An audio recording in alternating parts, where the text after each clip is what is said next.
čo je to vysvetlenie, ktoré vás presvedčilo, že pán Procházka nepýtal inzerciu bez dĺžku a že nemal väčšie náklady na kampaň, ako priznal. A môžeme ísť ďalej. K otázkam o Bratislave potom.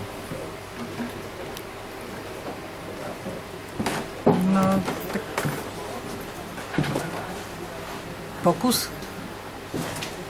Ešte raz teraz? Bol to pokus? Pokus čo? O čo? Aký pokus?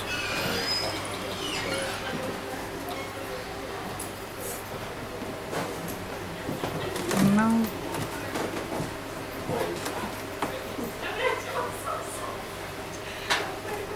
Poďme sa vrátiť k Bratislave. Čo myslíte tým slovom pokus?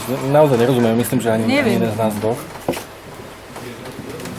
Pán Procházka nejaké vysvetlenie dal. Teraz už by som mal pocit, že ani vy neviete ani to vysvetlenie, ktoré on dal verejne.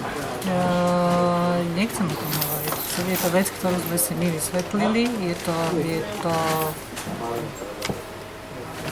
Jasné, len každý kandidát siete sa bude aj v budúcnosti stretávať s tým, že jeho dôvera bude naštrbená práve tým, že mu stále budú pripomínať túto vec.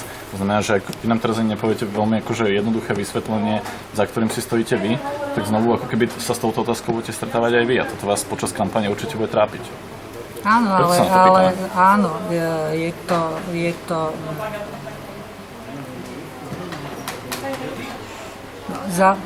v prvom rade, no to je jedna vec.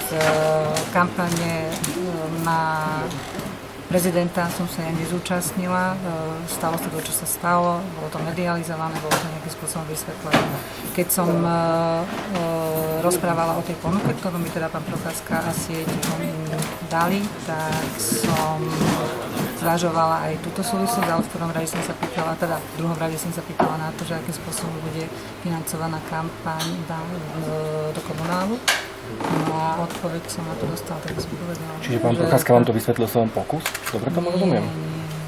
A čo znamená ten pokus? To mi skúste vysvetliť, lebo naozaj tomu nerozumiem a teraz som trošku zmetený z toho slova. No...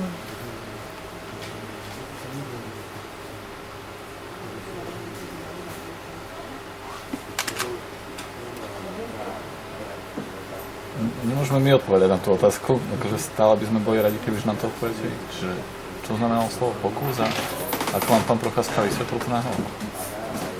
A poďme ďalej. Tak, poďme ďalej.